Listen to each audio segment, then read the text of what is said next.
은혜 받으실 하나님의 말씀은 신명기 32장인데요. 31장 30절부터 32장 6절까지 읽습니다. 함께 읽습니다. 그리고 모세가 이스라엘 총회에 이 노래 말씀을 끝까지 읽어 들리니라.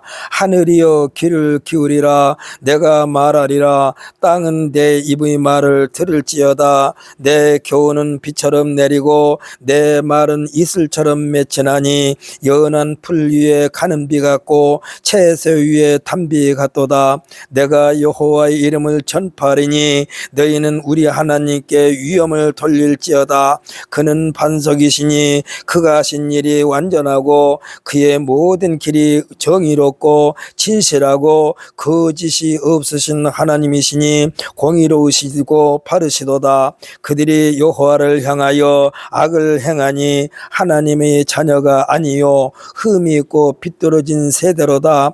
어리석고 지혜 없는 백성아, 여호와께 가까이 보답하느냐? 그는 내 아버지시요 너를 지으신 이가 아니시냐? 그가 너를 만드시고 너를 세우셨도다. 아멘. 할렐루야. 우리 한번 선포합시다. 성령으로 충만합시다. 성령으로 충만합시다. 아멘. 할렐루야. 성령으로 충만하면은 그 어떤 것도 감히 접근할 수가 없는 줄 믿으시기를 바랍니다. 우리 입에서 왜 하나님께서 기뻐하지 않는 말이 나올까요? 우리 입에서 나오는 것은 마음속에 있는 것이 나온다고 그랬어요. 그러니까 마음속에 하나님께서 기뻐하시지 않는 것은 다 제하여 버리고 오직 성령으로만 충만하여 우리 입술에서 나오는 모든 말과 행동은 많은 사람들이 은혜를 끼치는 우리 모두가 되시기를 예수님의 이름으로 축복합니다. 저는 오늘 본 말씀 신명기 31장 30절로 32절 6절까지를 통해서 성도들의 영적 심장을 튼튼하게, 성도들의 영적 심장을 튼튼하게라는 제목으로 은혜 받는 시간 되시기를 예수님의 이름으로 축복합니다. 우리들의 몸의 혈관의 길이가 약 10만 킬로미터라고 그러는데, 약 10만 킬로미터라고 그러는데, 우리가 살고 있는 지구를 2바퀴 반을 돌 만한 길이라고 그래요. 이 혈관들은 동맥과 정맥과 모세 혈관으로 구성되어 있습니다.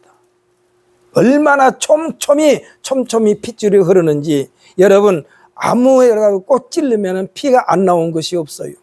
피가 다 나와. 이 혈관은요, 혈액, 즉 피를 몸 곳곳으로 운반하고 노폐물을 수거하는 매우 중요한 역할을 합니다.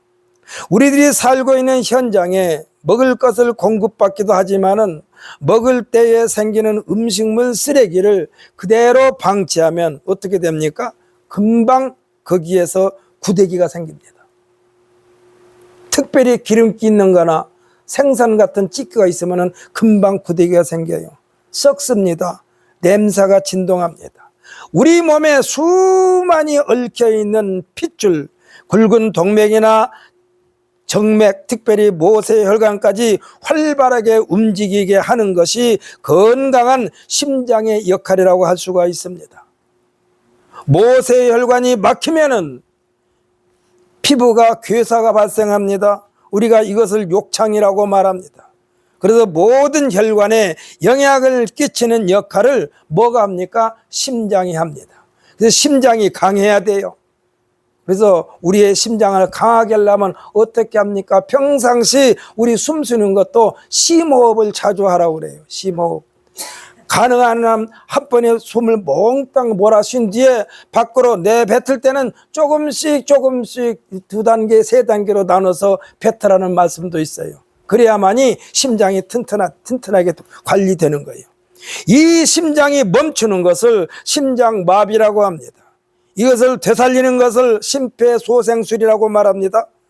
이것도 사람들이 있는 곳에서 갑자기 발생했을 때 급하게 서두르지 않으면 소생이 불가능합니다.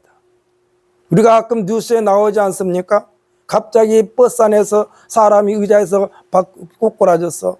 마침 그때에 심폐소생술을 할 수 있는 사람 눈에 띄어가지고 달려가서 그 사람의 가슴을 풀에 헤치고 남자 같으면 넥타이를 풀에 헤치고 그 다음에 심폐소생술을 합니다. 이것을 우리가 인공호흡시킨다고 그러잖아요. 이때 그러니까 소생이 불가능한데 이때의 죽음이 심장마비라고 합니다. 심장마비는요 죽음을 뜻하는 거예요. 그냥 끝이요. 제 아무리 큰 소리 쳐도 끝입니다. 오늘 본문 30장 30절로부터 31장 30절로부터 32장 52절까지의 내용에 대하여 성경에서 제목을 달아놓았는데 뭐라고 제목을 붙였느냐? 모세의 노래라고 그랬습니다. 또는 모세의 마지막 노래라고 그랬어요. 이렇게 달아놓았어. 신명기는 모세의 설교라고도 우리가 일컫습니다.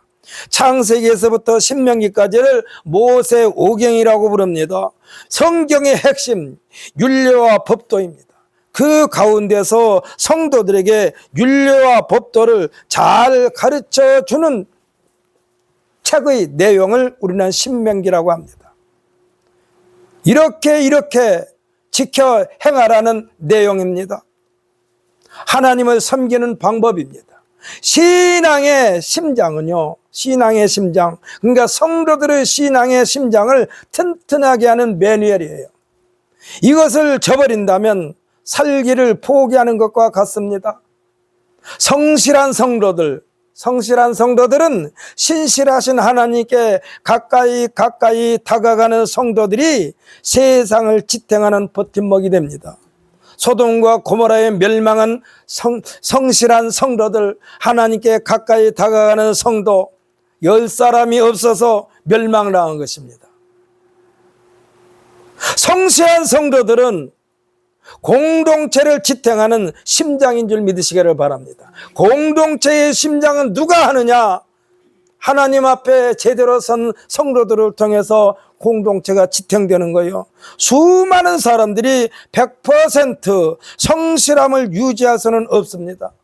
공동체의 한 사람 한 사람은 혈관으로 말하면 모세 혈관입니다. 지구촌의 인구가 몇 명이라고 말합니까? 75억, 80억이라고 그러는데 이 모든 사람들은 우리 몸으로 말하면 모세 혈관이에요. 그래서 지구촌은 무엇으로 이루어지느냐? 모세 혈관이 움직이는 것이 지구촌 사람들이야. 이 공동체를 건강하게 유지하기 위하여 국제기구인 유엔이 생겼습니다. 이 유엔에서의 상임 이사국이 미국과 러시아와 중국과 영국과 프랑스 이 5개국이 중심이 되어 국제적인 문제에 맨 앞에 서서 국제법을 다스립니다. 이 심장이 어디에 있습니까? 뉴욕에 있습니다. 그래서 뉴욕에 유엔 본부가 있는 거예요. 이 5개국은 혈관으로 말하면 동맥과 정맥이라고 할 수가 있습니다. 제대로 활동을 못하면 동맥경화증, 이것은 동맥에 생기는 병이라고 그랬습니다. 정맥에 생기는 큰 병을 뭐라고 그러냐? 심부정맥 혈전증이라고 하는데, 동맥은 심장으로부터 깨끗한 피, 건강한 피를 공급하는 혈관이 동맥이라면, 정맥은 피곤에 지친 피, 노폐물이 들어있는 피가 심장 콩팥을 통하여 심장으로 돌아옵니다. 그러면 다시 이 심장에서 새 힘을 공급받아 동맥을 통하여 모세혈관까지 공급하는 것입니다. 그래서 정맥과 동맥, 모세혈관이 건강하면 건강한 거예요. 제가 언젠가 말씀 한번 드렸죠. 건강검진을 받았더니 저의 혈관의 나이는요, 실제 나이보다 10살이 젊대. 왜 그럴까? 많이 움직여서 그러나? 저는 멈춰 있는 것을 싫어해요. 그래서 병원에 입원해 있는 게 가장 큰 고통이에요. 병원에 가 입원하라면 큰 고통이에요. 오랫동안 잠자는 것도 고통이에요. 빨리 일어나서 움직여야 돼. 그런데 정맥이 제대로 활동하지 못하면 하지정맥이라는 병이 발생하는데, 여러분 혹시 보셨는지 몰라요. 특히 남자들, 무거운 짐을 많이 지는 남자들 보면은 장단지에 핏줄이 꾸렁꾸렁으로 봤죠. 또아리처럼 꼴리는 거. 이게 하지정맥이야. 정맥이 튼튼하지 못하면 생기는 거예요. 이것이 심하면 피부 괴사가 일어난다고 합니다. 이게 피부 괴사가 뭐예요? 피부가 썩는 걸 말하는 거예요. 음식물 쓰레기를 치우지 않으면 구데기가 생기는 것과 같습니다. 성도들은 튼튼한 사회, 튼튼한 공동체의 핵심이 되어야 합니다. 할렐루야. 그래서 성도들이 정신 차려야 돼. 아무리 나라가 엉망진창이 된다 할지라도 성도들은 정신을 차려야 돼. 어떻게 정신을 차리냐? 깨어 있어야 되고 말씀으로 무장되어 있어야 되고, 성도 한 사람 한 사람이 모세의 혈관이라면 교회는 동맥과 정맥을 잘 관리하는 심장 역할을 잘 해야만 그 사회가 깨끗한 사회, 건강한 사회, 하나님의 형통을 이루는 사회를 유지할 수 있다는 사실을 믿으시기를 바랍니다. 여러분들은요, 주님의 몸된 우리 신강순복음교회가 깨끗한 심장 역할, 튼튼한 심장 역할을 할 수 있도록 여러분들께서 힘써 주시기를 예수님의 이름으로 신신당부를 드립니다.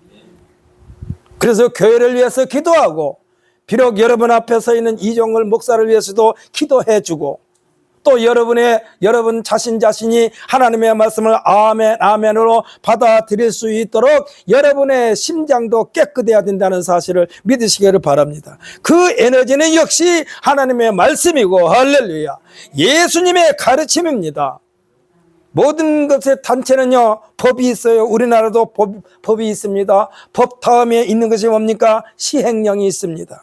시행령은요, 법을 여러 가지 방법으로 좀 풀어 헤쳐서 어떻게 실천할 것인가에 대하여 풀어놓는 것 시행령이라고 그래요. 하나님의 말씀이 법이라면 예수님의 가르침인 시행령이라고 할 수가 있습니다. 시행령. 그래서 하나님의 법에 대해서 잘 아는 서기관과 바리새인들을 향하여 예수님께서 뭐라고 그랬습니까? 화 있을진저 외식하는 서기관과 바리새인들이요. 그들이 하나님의 말씀에 대해서는 잘 알아요. 하나님의 법에 대해서는 잘 알아요. 엉뚱한 짓을 하니까 예수님께서 화 있을진저 그런 거예요. 그러니까 신명기, 조금 전에 제가 말씀드린 신명기는 모세의 설교인데 이것이 곧바로 하나님의 말씀에 대한 시행령인 줄 믿으시기를 바랍니다. 하나님은 어떻게 섬기는 것이 하나님께서 기뻐하시는 섬김인가? 오늘 우리가 읽은 본문 말씀 신명기 31장 30절부터 32장 6절까지 이스라엘 총회에서 모세가 선포한 내용이라고 그랬어요. 모세가 선포한 내용. 사랑하는 성도 여러분, 제가 하나님의 말씀을 알면 얼마나 알겠어요? 수억 분의 1도 안 돼. 수억 분의 1도 안 돼. 그러나 여러분 손에 쥐어져 있는 성경 말씀, 물론 신학적으로 파헤치면은 어느 것에는 뭐 번역이 잘못됐니, 또 신학적으로 좀 어긋났니, 이런 말들을 학자들이 합니다만은 우리들은 신학을 파헤치고 연구하는 그러한 자리가 아니라 하나님의 말씀을 그냥 믿는 거예요. 할렐루야. 그냥 예수를 믿는 거예요. 그래서 예수님께서 우리로 하여금 가장 신앙생활 편하게 하기 위하여 하시는 말씀이 뭡니까? 내 안에 거하라. 내 안에 거하라. 어떻게 보면 그냥 예수님 안에 거하여 천국을 그냥 묻혀서 가는 거예요. 묻혀서 가는 거예요. 예수 안에 거한다는 것은 쉽게 생각해 보십시다. 우리가 서울에서 부산을 가든지 목포를 가든지 가려면은 티켓을 사지 않습니까? 그 티켓을 사가지고 또 열차를 타고 그래야 돼. 근데 이게 복잡해. 그러니까 예수님께서 말씀하시는 거예요. 그냥 내 안에 들어와. 내가 부산도 가고 목포도 할 거니까. 사랑하는, 또 그것을 쉽게 생각해 볼까요? 파리가 미국 가는데 가장 좋은 방법은 미국 가는 사람 등에 딱 붙어서 미국 가는 거예요.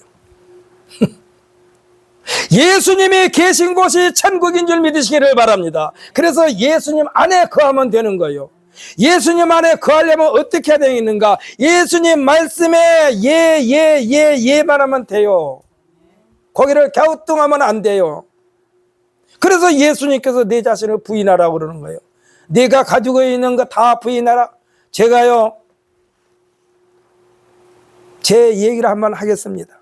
제가 원래 또 양복 만드는 기술을 가지고 있었어요. 양복 만드는 기술을 가지고 있었는데 재단을 정식으로 안 배웠어요. 그래서 옛날에는 재단 교본이라는 책이 있어요. 그걸 가지고 재단을 제가 다 배웠어. 다 배웠는데 이제 실질적으로 양복을 만들려면 제단을 해야 돼요. 그런데 그 책에 나와 있는 제단은 표준 체형에 대한 제단이에요.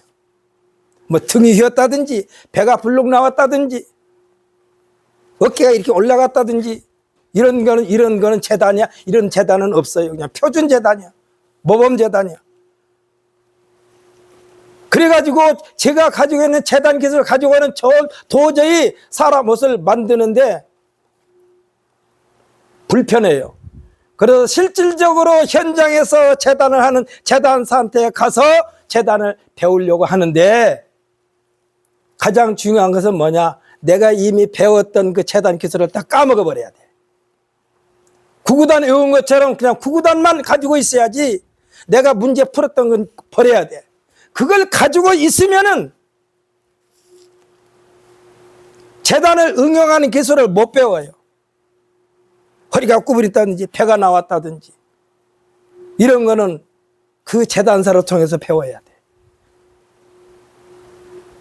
지금 이 모세가 이스라엘 총회에서 모세가 선포한 내용은 하나님을 섬기는 방법에 대해서 지금 선포하고 있어요.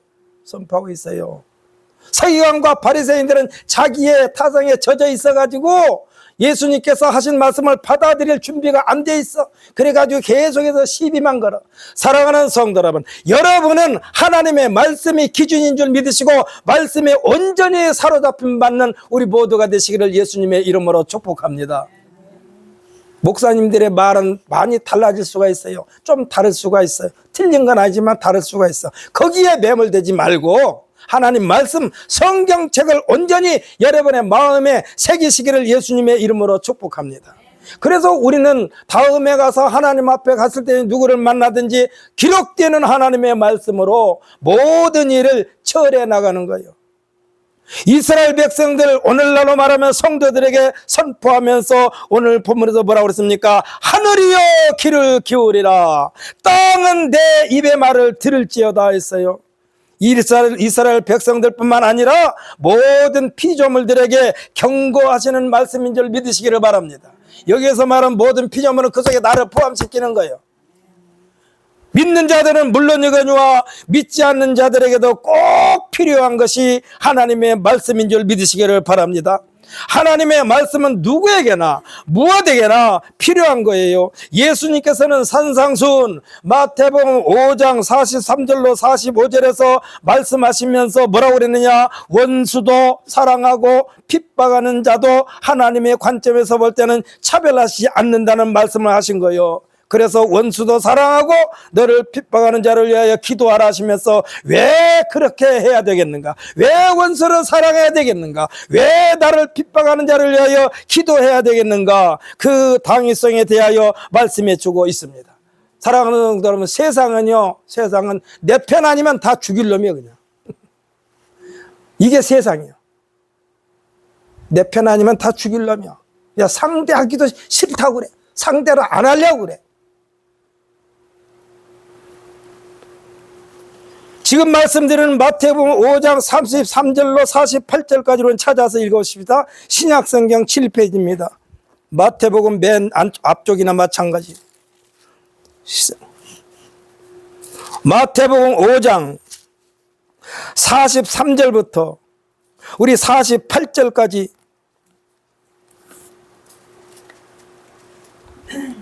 함께 있습니다. 또 내 이웃을 사랑하고 내 원수를 미워하라 하였다는 것을 너희가 들었으나 나는 너희에게 이르노니 너희 원수를 사랑하며 너희를 박해하는 자를 위하여 기도하라. 이같이 한즉 하늘에 계신 너희 아버지의 아들이 되리니 이는 하나님이 그 해를 악인과 선인에게 비추기시며 피를 의로운 자와 불의한 자에게 내려주심이라. 너희가 너희를 사랑하는 자를 사랑하면 무슨 상이 있으리요? 세리도 이같이 아니하느냐? 또 너희가 너희 형제에게만 무난하면 남보다 더하는 것이 무엇이냐? 이방인들도 이같이 아니하느냐? 그러므로 하늘에 계신 너희 아버지 온전하신 것 같이 너희도 온전하라. 아멘. 할렐루야. 할렐루야.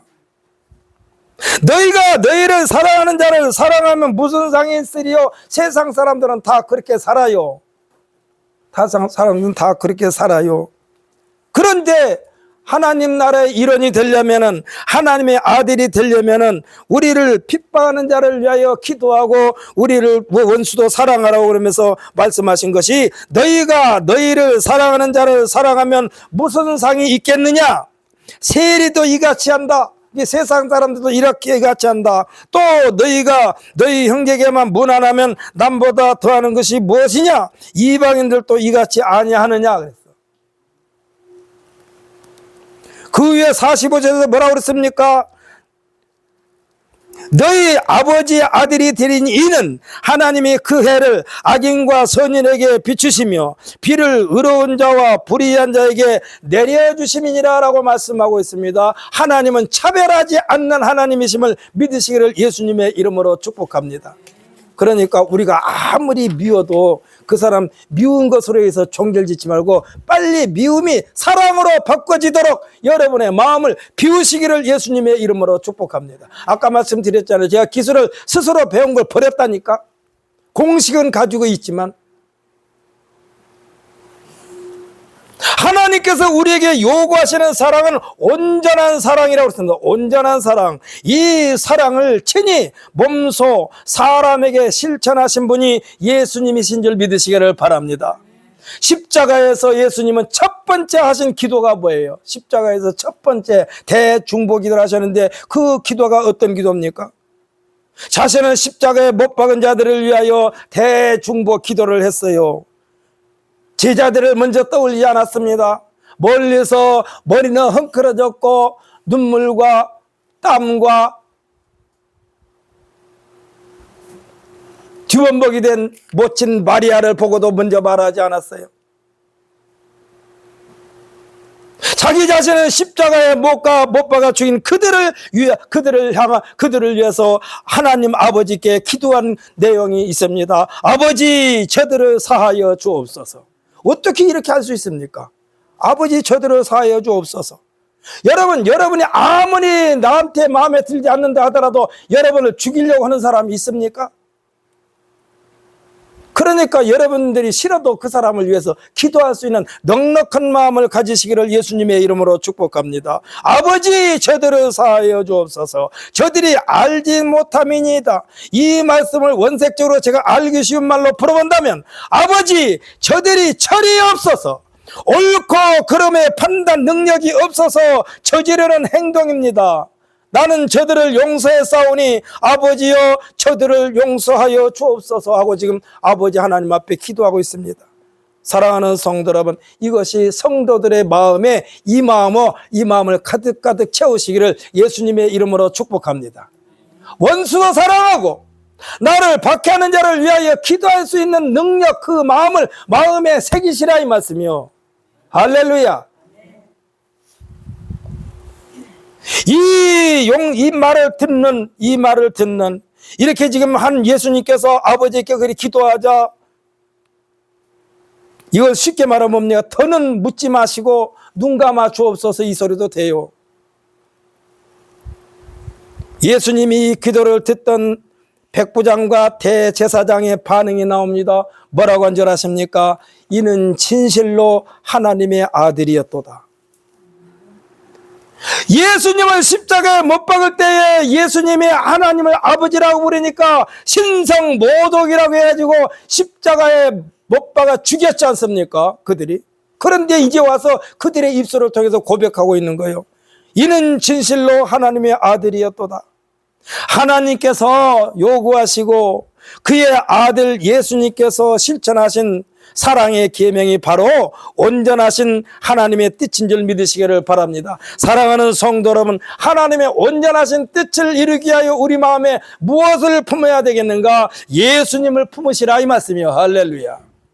최종 판단은 하나님의 영역이니까, 그들을 죽이든지 살리든지 그건 하나님의 영역이니까 거기까지 월권하지 말라는 거요. 우리들의 생활 가운데서도 상대방의 마지노선을 침범하면 불상사가 일어납니다. 그렇지 않습니까? 저놈이 아주 죽어야 마땅할 놈이요. 근데 그 사람 앞에서 너는 죽어야 돼 이런 말하면 그 사람 자존심 상해서 물불 가리지 않고 와서 나한테 찔르든지 좁혀든지 그럴 거 아니에요.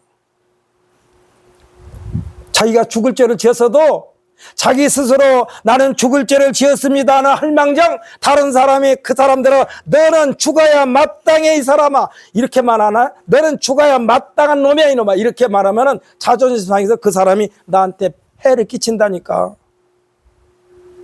그래서 아마 예수님께서 그렇게 말씀하신 것 같아요.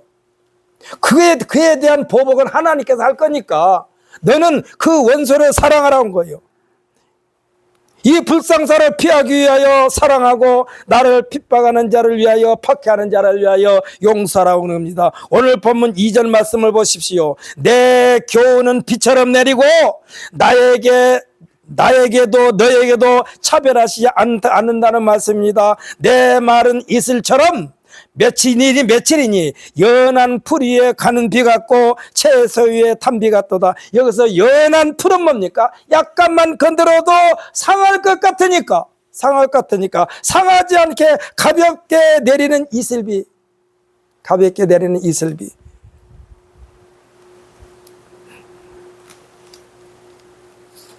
지금 옥상에서 상추를 키우고 있는데요. 그냥 잔잔한 비가 올 때는 그냥 열어놔요.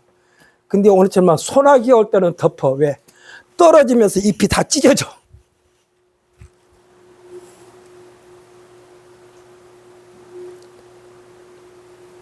그러니까 하나님의 은혜가 여기서 말하는 풀 위에 가는 비 같고 여기서 말하는 풀은요 잡초를 말하는 거예요. 그 다음에 채소는 뭡니까? 우리가 먹는 채소야. 잡초가 상할까 봐서도 하나님께서는 이슬비처럼 내리게 한다는 얘기요.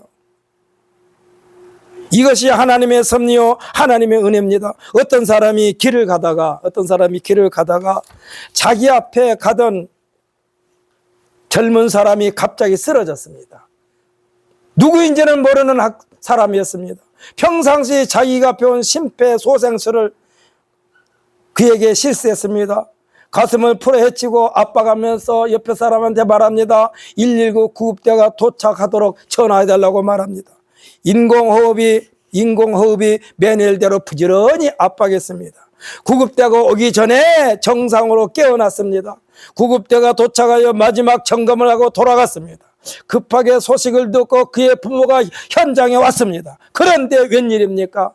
그 젊은 사람의 아버지와 소생술을 했던 이 사람과의 관계는 원수지간이었어.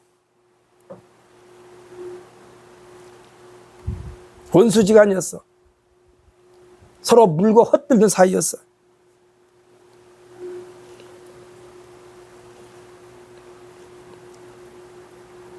그 젊은 사람의 아버지가 소생술을 했던 사람 앞에 무릎을 꿇고 눈물로 호소하면서 용서를 구하고 그러니까 그 사람이 서로 둘이 끌어안고 한 몸이 돼요. 그동안에 얽히고 설켰던 실타래처럼 얽혔던 관계가 한순간에 싹 풀어졌다는 것입니다. 예수님이 오신 것은 이거요. 할렐루야. 우리 마음에 예수님의 품이 이와 같은 삶을 살아야 돼요. 이를 갈지 마세요. 이 갈면 괜히 치아만 상해. 아무리 미워도 아무리 그 사람의 꼴 보기 싫어도 이 악물지 마세요. 누가 그러더라고요. 우리나라 최고 권력자가 임기를 마치고 나올 무렵에 치아가 다 상해서 틀니를 했대요. 틀니 다 바꿔버렸대요. 얼마나 이를 악물었는지. 사랑하는 성도 여러분, 하나님께서 우리에게 요구하시는 튼튼한 사랑의 심장을, 생명을 살리는 심장이심을 믿으시기를 바랍니다. 3절에서 내가 여호와의 이름을 전파하리니 했습니다. 여호와의 이름이면 해결되지 못한 일이 하나도 없어요. 우리가 이런 말 할 때가 있죠. 내 이름 석자만 되면 그 사람은 꼼짝 못해. 이런 말 하지 않습니까? 내 이름 석자만 되면 그 사람 꼼짝 못해.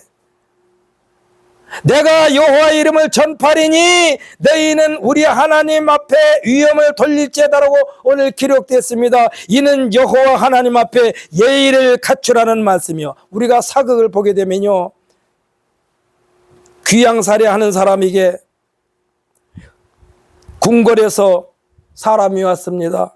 임금으로부터 어떠한 사냥장을 전달받으면은, 특히 사약을 받으면은 전달받은 사람이 임금이 있는 쪽을 향하여 4번 절하는 것을 보았을 것입니다. 여러분, 여기서 사약할 때 사자가 무슨 사자인지 아십니까? 예? 혹시 아는 사람? 무슨 사자일까요? 사약할 때 사자가 무슨 사자일까요? 죽을 사자로 알고 있죠? 죽을 사자가 아니에요. 줄사자예요. 줄사. 줄사. 우리가 그냥 그 사람 죽었다 할 때는 죽을 사자 쓰는데, 임금이 내린 사약은 사자가 죽을 사자가 아니고 줄사자예요. 줄사자. 지금 이 신하가 임금으로부터 받은 이 사약은 당시만 하더라도 임금을 하늘과 같이 받들었기 때문에 하나님께서 주신 것이다 해서 줄사자예요. 그리고 사약을 내리는 것은요, 형벌 중에 가장 아름다운 형벌이래요. 흉악한 형벌은 뭐냐? 능지처참, 그 다음에 막 목을 잘라서 죽이는 것, 온몸을 그냥 말에다가 해가지고 한 번에 채찍질하면 갈기갈기 찢어지는 그런 형벌, 목매는 형벌, 그런 것이 있는데, 이 사약은요 가장 아름다운 형벌 중에 하나래요. 그래서 임금 앞에, 임금이 있는 쪽을 향하여 절을 4번 하는 거예요. 이것도 은혜입니다. 하나님의 은혜입니다. 이렇게 죽는 것도 하나님의 은혜입니다. 이렇게 죽는 것도 하나님의 은혜고, 이렇게 죽는 것도 나라에 충성하는 것입니다 하고, 이 예의를 갖추는 것이 임금이 있는 쪽을 향하여 4번 절하는 거예요. 여러분, 오늘 좋은 거 배웠죠? 사약할 때 사자가 줄사자예요. 줄사자. 죽을 사자가 아니야. 그런데요, 임금이, 신하가 병들어서 아플 때 사약도 줄사자예요. 그 어떻게 보면은 임금이 신하한테 주는 약이 사약인데 그것도 줄사자고, 죽을 때 먹는 사약도 줄사자예요. 그러니까 이 신하 입장에서 할 때는 죽거나 살거나 나는 당신의 신하입니다. 죽어도 당신의 신하고 살아도 당신의 신하입니다. 살아도 나라를 위해서 살고 죽어도 나라를 위해서 삽니다. 이거가요, 성경의 범사에 감사란 말과 똑같아요. 사랑하는 성도 여러분, 우리가 예수를 잘 믿으면서 우리에게 나 자신에게 일어난 모든 일에 대하여 하나님 앞에 감사하는 우리 모두가 되시기를 예수님의 이름으로 축복합니다. 이것이 가능한 것은 우리 마음에 예수님을 모시면 그게 가능해요. 할렐루야. 예수님을 모시지 않으니까 자꾸 시시비비를 가리는 거예요. 네 편 내 편 가려는 거예요. 저는요, 가장 싫은 것이 네 편 내 편이야. 우리나라 땅덩어리도 조그마한 나라에서 맨날 네 편 내 편. 야당도 마찬가지고, 여당, 나 정치, 그러나 정치가들을 안 믿어요. 아침 저녁으로 변해. 여호와 하나님의 이름 앞에는 누구를 막론하고 머리를 조아릴 수밖에 없는 존재입니다. 그래서 지금 이 여호와 앞에 우리 하나님 앞에 위엄을 돌릴지어다 그랬어요. 내가 여호와 이름을 부르리니, 내가 여호와 이름을 전파하리니 너희는 우리 하나님께 위엄을 돌릴지어다. 사랑하는 성도 여러분, 우리는 매사에 하나님께 영광 돌리는데 인생의 초점을 맞추시기를 예수님의 이름으로 축복합니다. 여호와 하나님의 이름 앞에는 누구를 막론하고 머리를 조아릴 수밖에 없는 존재가 하나님이요. 하나님. 우리는 우리 하나님께 위엄을 돌릴지어다 한 것입니다. 그러면서 여호와 하나님은 어떤 하나님이시나에 대하여 설명하고 있습니다. 이것은 성도들의 심장을 금강석같이 단단하게 튼튼하게 무장시키는 내용이요. 기생 라합이요, 여리고성에서 뭐라고 그랬습니까? 이스라엘 정탐꾼들에게 뭐라고 합니까? 적어도 너희들은 하나님의 백성이 아니냐, 너희 하나님은 어떤 하나님이신가를 다 알고 있는데 어찌하여 그렇게 쫄고 있느냐, 이렇게 말을 건네는 장면이 여호수아서 2장 11절에 나옵니다. 이것은요, 이 기생 라합이 이스라엘 백성들을 통하여 역사하신 하나님에 대해서 알고 있었어요. 그렇기 때문에 이 라합이 이스라엘 정탐꾼들을 향하여 말하는 거예요. 너희 하나님은 어느 곳에 있든 너희와 함께 계시지 않느냐. 근데 어찌 그렇게 쫄고 있느냐, 왜 이렇게 담대하지 못하느냐, 이 말이야. 너희 하나님 여호와는 위로는 하늘에도 있고 아래로는 땅에서도 하나님이 아니냐. 이 말은요, 너희들이 어디를 가나 하나님께서 함께 하시지 않느냐라고 되묻는 장면이요. 참, 이 라합이 이스라엘 백성들보다 더 믿음이 더 좋아. 그래서 하나님께서 라합을 예수님의 족보에 끼워줬는지 몰라요. 쉽게 말하면 라합은 태어날 때부터 이방인으로 태어났기 때문에 자기 스스로는 하나님 앞에 갈 수 있는 위치가 아니었어요. 그래서 하나님 백성들을 부러워했어요. 이스라엘 백성들을 부러워했어요. 저들은 하나님이 함께한다. 저들은 하나님이 함께하신다. 나도 저들과 같이 하나님이 나와 함께하시면 참 좋겠다. 이런 마음을 늘 가지고 있었어. 그래서 그들에게 말하는 거예요. 아주 신앙 고백을 어마어마하게 한 거예요. 너희 하나님 여호와는 하늘에도 계시고 땅에도 있지 않느냐. 이전 성경에는 뭐라고 되느냐, 너희 하나님 여호와는 상천하지에 계신다, 이렇게 기록되어 있어. 우리들이 신앙생활하면서 믿지 않는 사람들로부터 조롱을 당할 때 그들이 하는 말이 있습니다. 뭐라고 조롱할까요? 당신 예수 믿는 사람 아니야? 당신 하나님 믿는 사람 아니냐고요. 그런데 왜 그렇게 비겁합니까? 하나님 믿는다면서. 당신 예수 믿는다면서 왜 이렇게 비겁합니까? 이런 말을 들을 수가 있어요. 이는 성도들이 꼭 지녀야만 되는 굳건한 반석 같은 믿음의 심장이 튼튼해야만 되는 줄 믿으시기를 바랍니다. 그러면은 그런 사람들한테 그런 말 안 들어요. 하나님은 언제나 때와 장소를 가리지 않고 믿는 사람들, 믿음의 심장이 튼튼한 사람들을 통해서 역사하신다는 사실을 굳게 믿으시기를 예수님의 이름으로 축복합니다. 이와 같은 성도는요, 불의와 타협하지 않습니다. 멍에를 함께 매지 않습니다. 그들이 가자고 대로 끌려가지 않습니다. 단호합니다.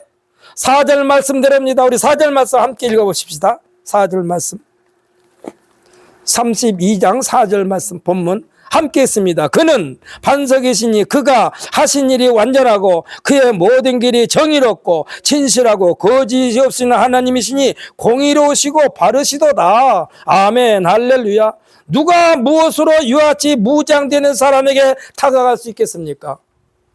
예수님께서 시험 받으실 때에 말씀으로 마귀를 물리치지 않았습니까? 그때 말씀으로 마귀를 물리치니까 마귀는 떠나고 천사들이 수종되니라 했습니다. 사랑하는 성도 여러분, 여러분의 마음에 하나님의 말씀과 성령의 권능으로 예수님의 가르침으로 가득가득 채우고 그것을 활용할 때 마귀는 떠나고 천사들이 수종되는 삶이 될 줄 믿으시기를 예수님의 이름으로 축복합니다.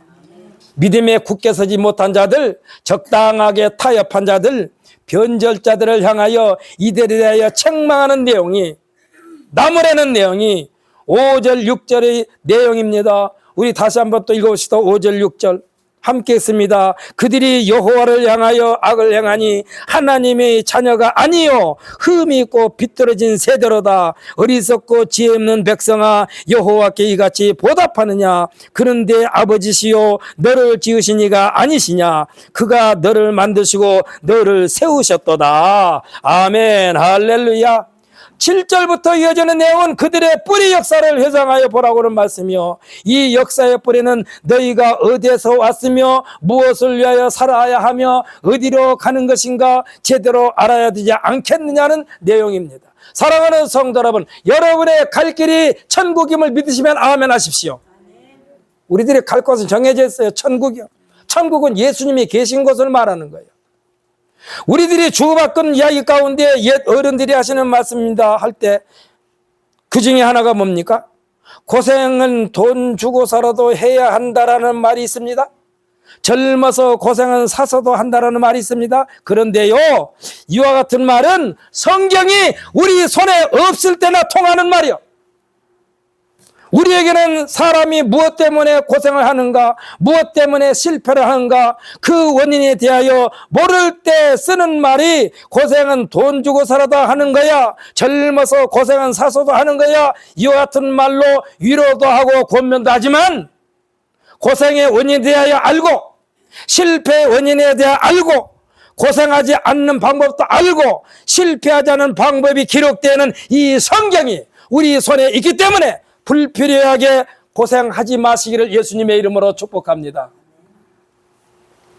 그 시간 낭비요. 성경에 다 답이 나와 있는데, 성공하는 것도 성경에 나와 있고 어떻게 하면 실패하지 않는가 또 성경에 기록되어 있는데, 이 성경책에 모든 문제와 답이 있다는 사실을 굳게 믿고 모든 문제가 있을 때마다 하나님 앞에 무릎 꿇고 기도하여 하나님으로부터 지혜를 얻는, 뚫고 나갈 수 있는 지혜를 얻는, 돌파할 수 있는 지혜를 얻는 우리 모두가 되시기를 예수님의 이름으로 축복합니다.